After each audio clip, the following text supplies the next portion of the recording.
Innovation, जब भी हम इस पर्टिकुलर टर्मिनोलॉजी को अपने दिमाग में लाते हैं तो हमारे दिमाग में सिर्फ और सिर्फ एक ख्याल होता है कि कैसे कोई पर्टिकुलर प्रोडक्ट को हम लोग अपग्रेड करें जिससे वो पर्टिकुलर प्रोडक्ट फ्यूचर टेक्नोलॉजीज के लिए कंपैटिबल हो जाए। अगर मैं इनोवेशन को सिंपल लैंग्वेजेस में आपको बताना चाहूँ तो इनोवेशन आइडियली तीन चीज़ों में हो सकती है। सबसे पहला, प्रोडक्ट इनोवेशन। फॉर एग्जाम्पल, अगर आपके पास कोई एग्जिस्टिंग प्रोडक्ट है, आप कैसे उस पर्टिकुलर प्रोडक्ट को अपग्रेड कर पाए जिससे वो फ्यूचर टेक्नोलॉजीज के साथ इंटीग्रेट हो सके, या फिर कोई नए प्रोडक्ट बना सके जिससे वो फ्यूचर टेक्नोलॉजी या फ्यूचर प्रूफ रहे। सेकेंड इनोवेशन हो सकता है प्रोसेस इनोवेशन। प्रोसेस इनोवेशन से मेरा ये मतलब है कि आप एक पर्टिकुलर प्रोसेस डेवलप कर दें जिससे वो पर्टिकुलर काम जो पीछे आप 10 सेकंड में करते थे वो आगे आप मशीन की हेल्प से या कोई भी चीज़ों के हेल्प से वो आप 10 सेकंड से भी कम टाइम में कर सकें। एंड तीसरा, बिजनेस इनोवेशन। फॉर एग्जाम्पल, अभी हम लोग रिसेंट टेक्नोलॉजी में देख सकते हैं कि एआई बहुत अच्छी टेक्नोलॉजी उभर के आ रही है, या आर्टिफिशियल इंटेलिजेंस बहुत अच्छी टेक्नोलॉजी आगे के लिए उभर के आ रही है। तो हम लोग ये आर्टिफिशियल टेक्नोलॉजी के अराउंड कैसे बिजनेस बनाएं जिससे हमारे फ्यूचर सिक्योर हो सके और हमारे पास एक कांस्टेंट सोर्स ऑफ इनकम आ सके। तो ये सारी चीज़ों को हम लोग इस पर्टिकुलर वीडियो में आगे डिस्कस करेंगे। आज की इस पर्टिकुलर वीडियो में हम लोग टाइप्स ऑफ इनोवेशन के बारे में जानेंगे एंड उसको हम लोग एक छोटे से एग्जाम्पल से इस पर्टिकुलर वीडियो में देखेंगे। सेकेंड, क्या ज़रूरत है इनोवेशन की हमारे इंडस्ट्री को या वर्ल्ड को इनोवेशन की क्या क्या ज़रूरत है, क्यों ये इनोवेशन इंपॉर्टेंट है। थर्ड, क्या क्या कैरेक्टरिस्टिक्स है एक इनोवेशन कंपनी की, या फिर एक इनोवेशन वाली कंपनी को हम लोग कैसे क्लासीफाई कर सकते हैं। ये सारी चीज़ों को हम लोग इस पर्टिकुलर वीडियो में समझेंगे। And fourth but not the least, हम लोग आगे इस पर्टिकुलर वीडियो में देखेंगे निपॉन इंडिया इनोवेटिव फंड के बारे में एंड इसकी इन्वेस्टमेंट स्ट्रैटेजी को समझेंगे एंड कैसे ये एक इनोवेटिव फंड के या फिर इनोवेटिव कंपनी को क्लासिफाई करती है।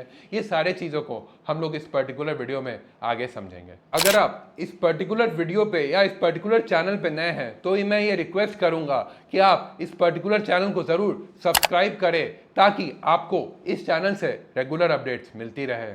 आपने नहीं सब्सक्राइब किया तो प्लीज़ हमें सब्सक्राइब करें, हमें भी इससे आपकी सपोर्ट दिखती है। अगर आप इस पर्टिकुलर वीडियो पे नए हैं तो इस वीडियो को ज़रूर लाइक भी करें। हेलो एवरीवन, मैं देवांशु रॉय इन्वेस्टमेंट सॉल्यूशन से आज आपके लिए एक नए और इम्पॉर्टेंट टॉपिक ऑफ डिस्कशन लाया हूं जो कि इनोवेशन फंड के बारे में होगा एंड बाद में हम लोग निपॉन इंडिया इनोवेशन फंड के को डिटेल में डिस्कस करेंगे। तो चलिए आज का वीडियो हम लोग इस टॉपिक पे शुरू करते हैं।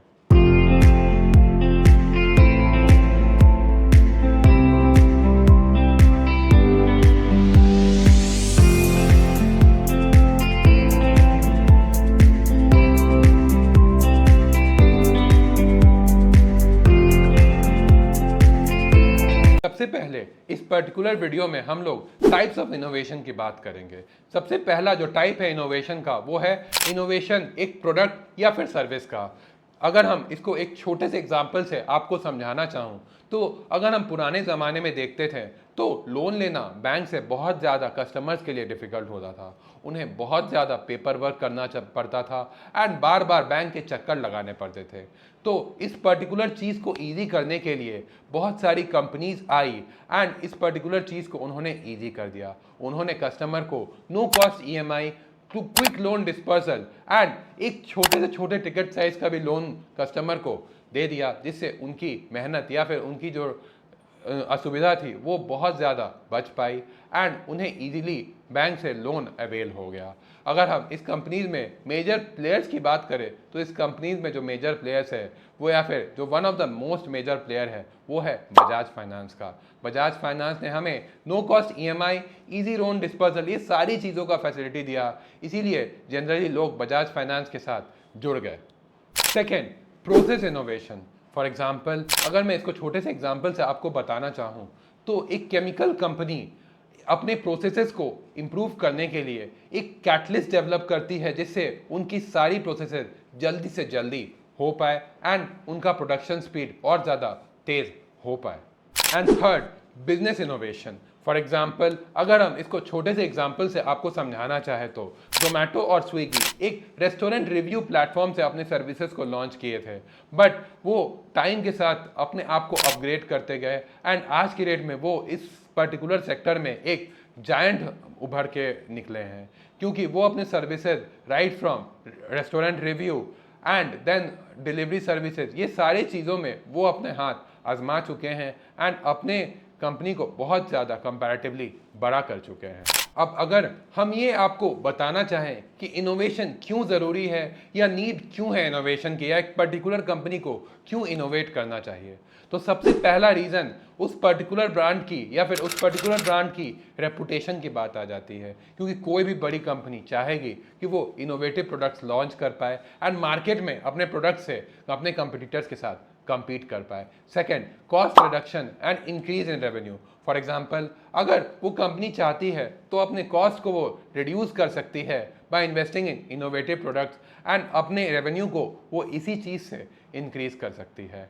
Third, opportunity to enter the market into the new market segments. For example अगर कोई कंपनी फाइनेंस सेक्टर में है एंड अगर इनोवेशन उसे दिखे किसी और सेक्टर में, केमिकल सेक्टर में या बैंकिंग सेक्टर में या कोई भी अदर सेक्टर्स में, तो वो चाहेगी अपने आप को दूसरे सेक्टर्स में भी डिविएट करना, ताकि वो इस इनोवेशन का फ़ायदा उठा सके एंड अपने कंपनी को बड़ा कर सके। चौथा, प्रोटेक्शन अगेंस्ट मार्केट चैलेंजेस और थ्रेट्स। फॉर एग्जाम्पल हम लोग देख सकते हैं कि जो भी पुरानी कंपनीज है अगर वो खुद को अपग्रेड नहीं करती है तो वो मार्केट से निकल जाती है, तो इसीलिए टाइम टू टाइम कोई भी कंपनी को अपने आप को अपग्रेड करना बहुत ज़्यादा ज़रूरी है। Fifth, adopting to challenging technology और यूज़र हैबिट। फॉर एग्जाम्पल कोई भी यूज़र चाहता है कि वो नए से नए टेक्नोलॉजी को खुद यूज़ करे, तो इसीलिए कोई भी कंपनी को इनोवेशन करना इसलिए भी ज़रूरी है ताकि वो यूज़र उसके प्रोडक्ट्स को हमेशा यूज़ करता रहे। एंड सिक्स की बात करें तो वो अपने productivity, enhance productivity, that means कि वो अपने प्रोडक्टिविटी को हमेशा इंक्रीज करते रहे जैसे जैसे मार्केट बढ़ रहा है।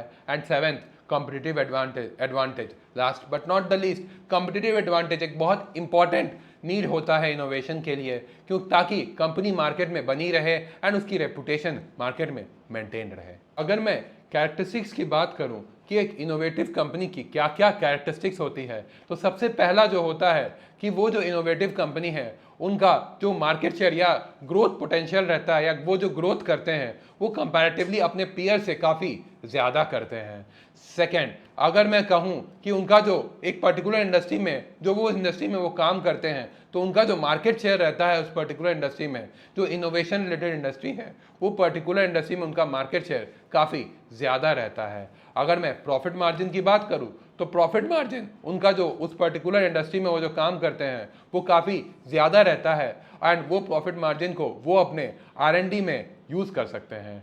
एंड अगर मैं ग्लोबल कैपिटल या ग्लोबल टेक में उनकी इन्वॉल्वमेंट की बात करूं तो वो भी काफ़ी ज़्यादा एक्सेसिबल है उनके लिए। आगे इस पर्टिकुलर वीडियो में हम लोग निप्पॉन इंडिया इनोवेशन फंड के बारे में बात करेंगे एंड उनके इन्वेस्टमेंट स्ट्रैटेजी को हम लोग इस पर्टिकुलर वीडियो में डिस्कस करेंगे।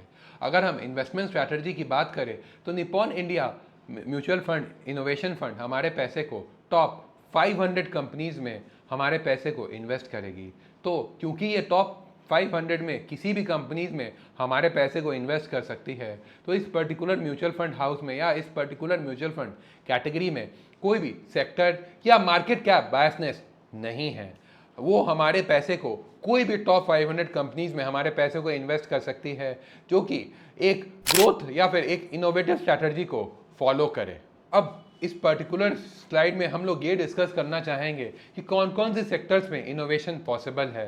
तो आपके सामने एक लिस्ट दिख रही होगी जिस सेक्टर्स में इनोवेशन पॉसिबल है, एंड ऐसा नहीं है इन्हीं सेक्टर्स में इनोवेशन पॉसिबल है, बट बहुत सारे सेक्टर्स में, इनफैक्ट सारे सेक्टर्स में इनोवेशन पॉसिबल है। अगर मैं इस पर्टिकुलर एग्जांपल से आपके साथ कुछ डिस्कस करना चाहूँ तो वो एनर्जी ट्रांजिशन सेक्टर हो सकता है कि हम लोग देख सकते हैं कि फ्यूचर में जो है वो सारे जो पेट्रोल या डीजल व्हीकल्स है वो ईवी में कन्वर्ट हो जाएंगे एंड इसी पर्टिकुलर सेक्टर में हमारे काफ़ी ज़्यादा इनोवेशन हम लोग आगे देख सकते हैं। अगर हम आर्टिफिशियल इंटेलिजेंस की बात करें तो आर्टिफिशियल इंटेलिजेंस से काफ़ी ज़्यादा पैसे फ्यूचर में बनाए जा सकते हैं, तो इस पर्टिकुलर सेक्टर में भी काफ़ी ज़्यादा ग्रोथ है। अगर हम निपॉन इंडिया इनोवेशन फंड के स्कीम फीचर्स की बात करें तो अगर इस पर्टिकुलर फंड का बेंचमार्क जो है वो निफ्टी 50 या निफ्टी 500 टीआरआई इंडेक्स होगा। अगर मिनिमम इन्वेस्टमेंट की बात करें तो इस पर्टिकुलर फंड में आप मिनिमम इन्वेस्टमेंट 500 से ही स्टार्ट कर सकते हैं। अगर हम प्लान्स या ऑप्शंस की बात करें तो इस पर्टिकुलर फंड के दोनों ऑप्शंस अवेलेबल है, जो कि ग्रोथ या आईसीडीडब्ल्यू हो सकते हैं। आईसीडीडब्ल्यू में आपको कुछ महीने में या कुछ टाइम इंटरवल के बाद आपको रेगुलर डिविडेंड ऑप्शन या डिविडेंड पे आउट होते रहता है। अगर हम एग्जिट लोड की बात करें तो एग्जिट लोड इस पर्टिकुलर फंड में अप टू 365 डेज तक 1% ऑफ द फाइनल वैल्यू है एंड 365 डेज के बाद आपको इस पर्टिकुलर फंड से एग्जिट करने के लिए कोई चार्जेस नहीं बियर करने पड़ेंगे। अगर आपको ये पर्टिकुलर वीडियो अच्छा लगा तो इस वीडियो को ज़रूर लाइक करें एंड अगर आप इस पर्टिकुलर चैनल पर नए हैं तो इस चैनल को ज़रूर सब्सक्राइब करें। अगर आपको अपने पोर्टफोलियो की planning through various investment options like mutual funds, life insurance, corporate deposit, fix deposit, health insurance, NPS या कोई भी अदर प्रोडक्ट्स की ज़रूरत है तो नीचे दिए गए हमारे फ़ोन नंबर्स पर ज़रूर संपर्क करें। Thank you.